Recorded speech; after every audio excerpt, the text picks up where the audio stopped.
Okay, we're gonna talk about. Well, how should I start this? Hello, welcome back to the Fire Emblem 8, a difficult playthrough. We're gonna be tackling Chapter 5X, the Ephraim chapter.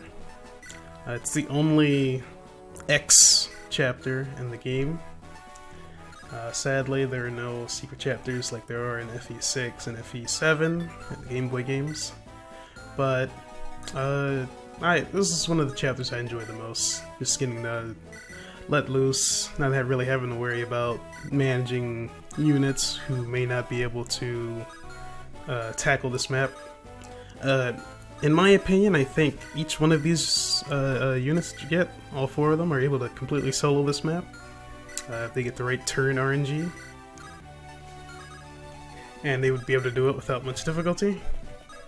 And I like all four of these characters a lot, especially one of the few lance-wielding lords in all of Fire Emblem, Ephraim.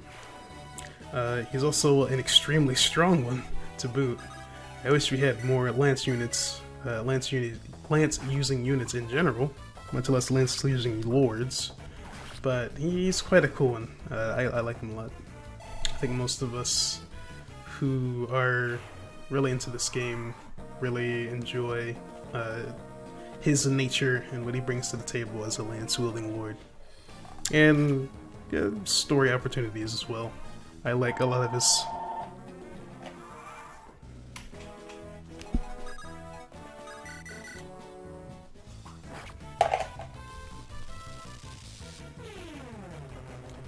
And a lot of other opportunities. I really like the fact that he's able to get into cahoots with many of the neighboring countries' princesses, more or less. I like his conversations with Tana. I like his support conversations with Larichel. And I like his support conversations with his sister, showing a very deep, caring nature that a brother would have for his sister, which is something I don't really see often in a lot of fiction that I consume, or fiction that I've consumed recently, much less in real life. And that's about it. The conversation topic this time is just going to be general feelings I have. Just lately, I haven't had any really serious single thoughts or single topics of discussion that I would like to speak on. So it's just going to be me talking about things that I've observed and things that I'm feeling about the game in general.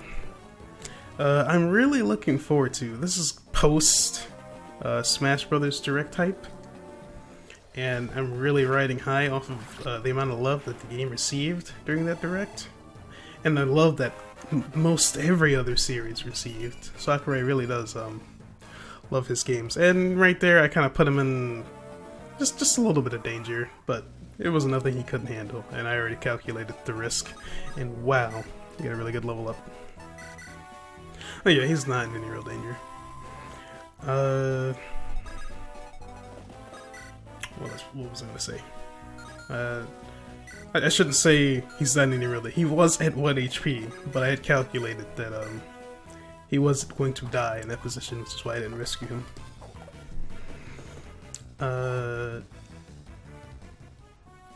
All of the representation that this series and all the other series got in the Smash Direct was awesome. We got to see a lot of people come back in the form of stickers from Brawl. They're calling them spirits in Smash Bros. Ultimate. Kind of like a marriage between the custom move system in Smash 4, the sticker system in Brawl, and hopefully the fidelity of the trophies, giving us a lot of information about said character and whatnot. I don't know. After that Direct, I'm really looking forward to Three Houses as well. I'm gonna use Rain Leaf to just one-shot this guy. I don't feel like pestering him with poking with the Steel Lance.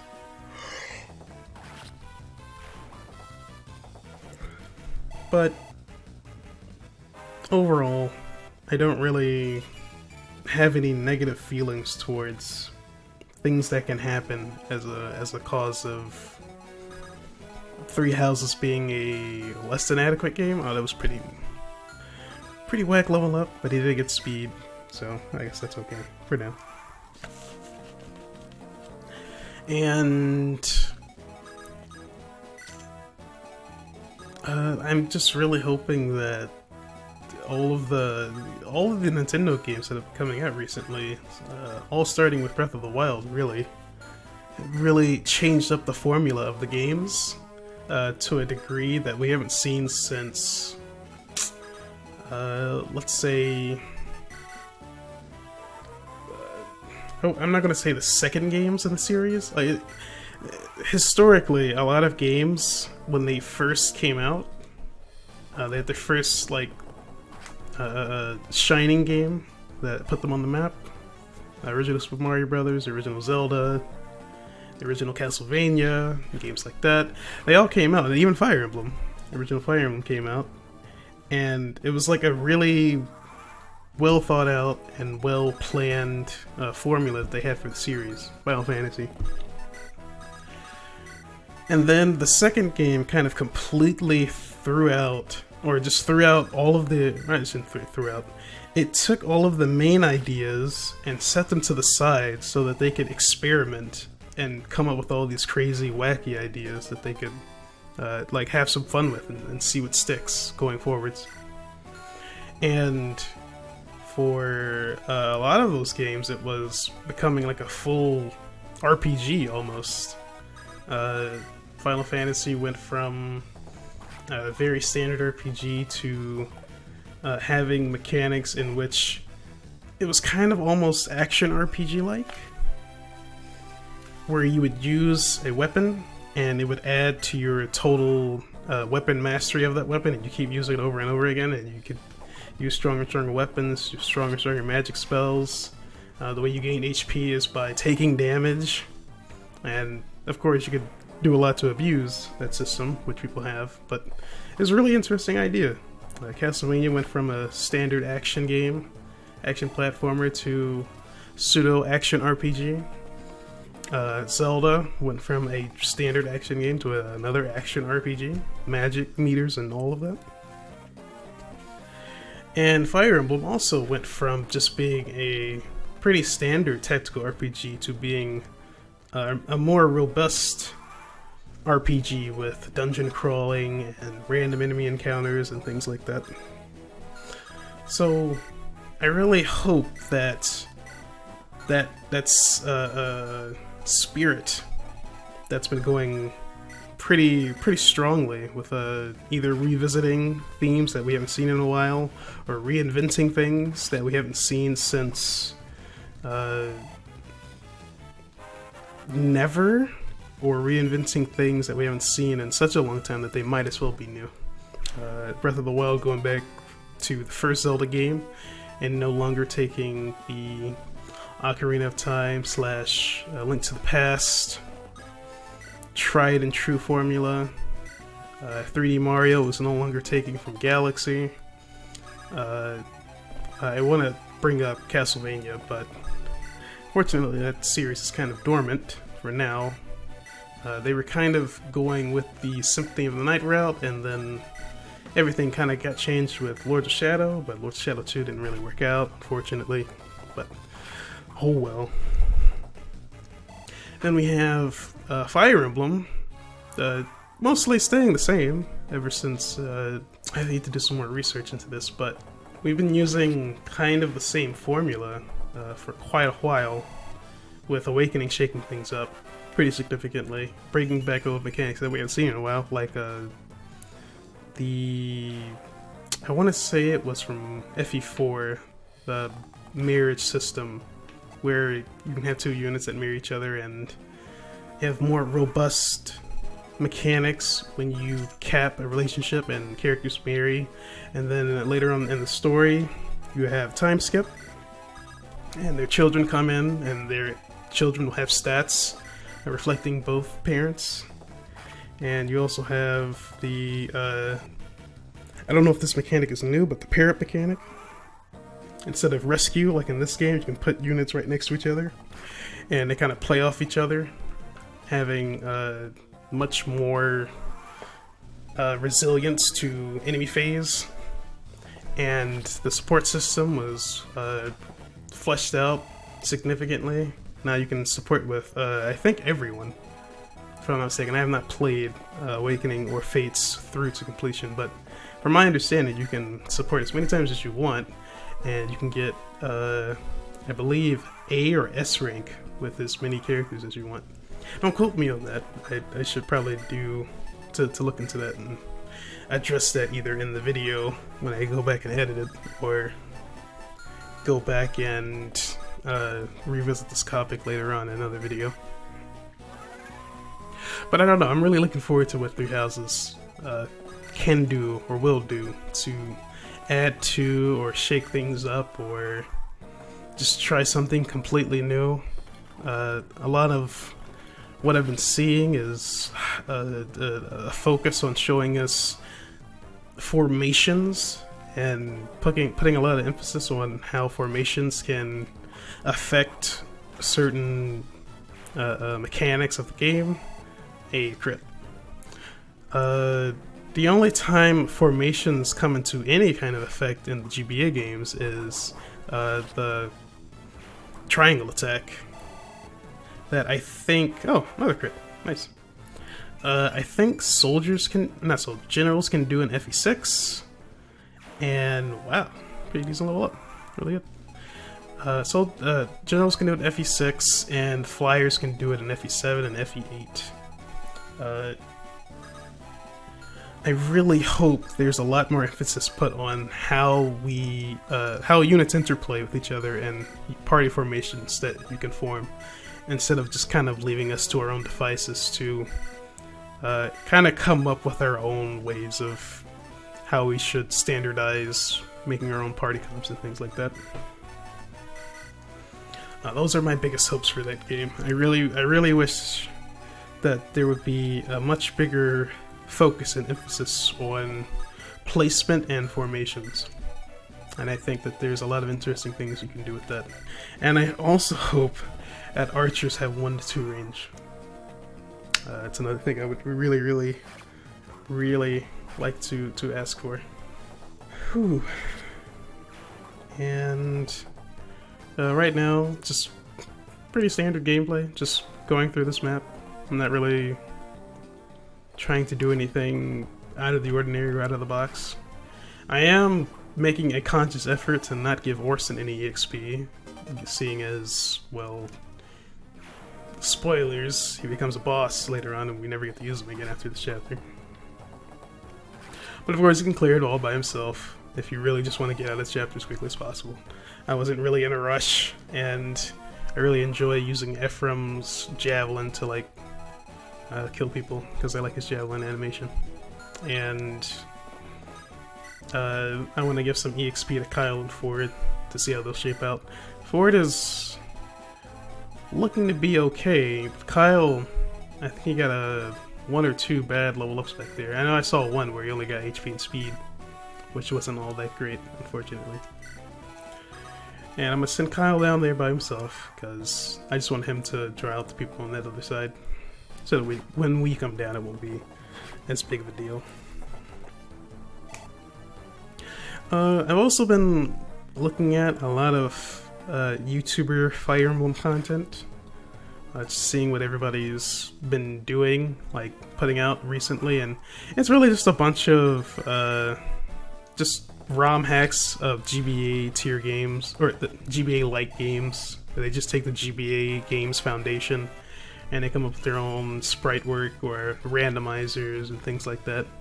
And that's cool to a certain extent, but not really what I'm looking for at the moment. I do wish that there was... That's kind of why I was kind of... another reason why I made that video is... the Amelia video is... I'm not really a fan of where most of the Fire Emblem YouTuber community has set their sights on, which is kind of just doing wacky things with emulators instead of trying interesting things you can do in the game, such as just playing the game with nothing but magic users, or wow, this guy's getting some great level ups, holy crap. Playing the game with nothing but healers, like a promoted healer, and seeing how you can get through the game that way. Or getting through the game with nothing but spear users or axe users. Nothing but sword luck users. And that guy's dead. I've been looking for content like that, but it's either not named appropriately for just YouTube's algorithm for me to find it, if I just type it in a certain way, or it's like hidden deep inside of a random playthrough where they tried to do something weird, but didn't really name it something distinct that someone would be able to find their first glance looking at their video. They would have to watch through their whole playthrough. And I don't have anything too substantial to say about that, because I would hope that this series would help somebody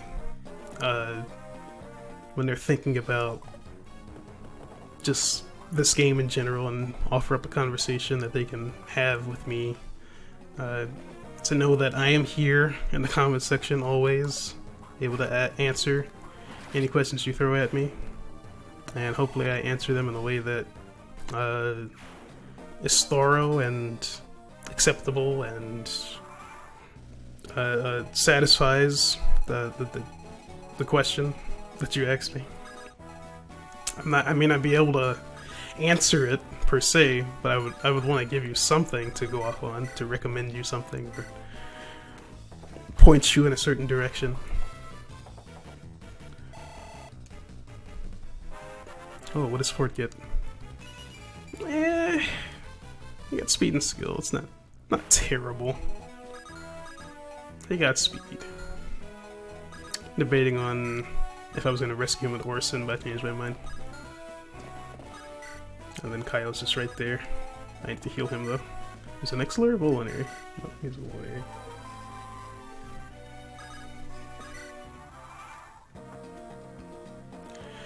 Alright. I kind of forgot. I thought that guy would just stand there, but he actually came down at me. And I didn't equip him with the lance. But it's okay. Only did 5 damage. But I did not account for that magic user. That is a pretty substantial amount of damage. If he doubled him, maybe it was pretty good to get that 1 point of speed. Because if he doubled, he would have died. But it's fine. Alright, so I'm in a pickle. I can't use Ephraim to attack. So I can just send him there, heal, and just kind of drop him off there. I can send Ford up, try to attack the magic user, but it would leave him in a really disadvantageous position as well. Kyle doubles him, but he can't risk the counterattack from the mage or he'll die. So I can use an elixir on him, and he'll be fine for both the knight and him as a counterattack. I can also send Ford down, make him hold the steel lance, have him use a Vulnerary, and just see how it goes. Right now, no one's in any significant amount of danger. Oh, I forgot to change his Javelin to something else. It's okay. And who is the mage going to attack? Oh, Ford. Okay.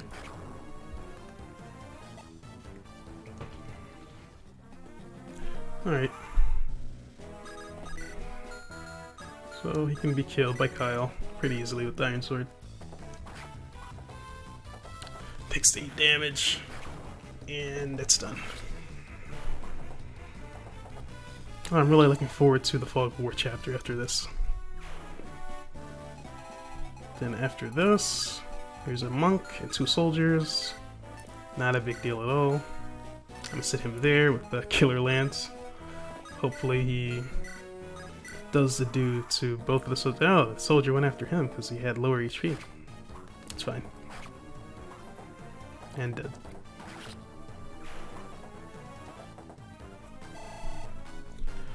And the next thing we have is the other soldier coming down. Oh, he wants peace too. It's fine. And 2. Everyone can double soldiers.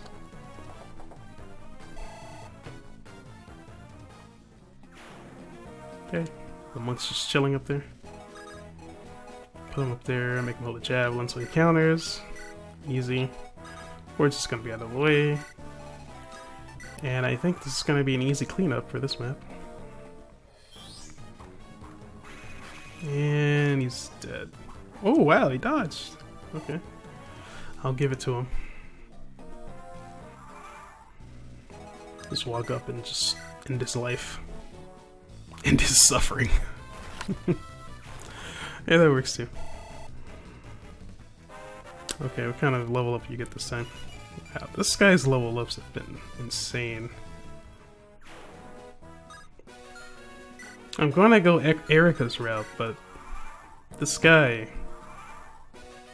he's gotten some pretty stupendous level ups.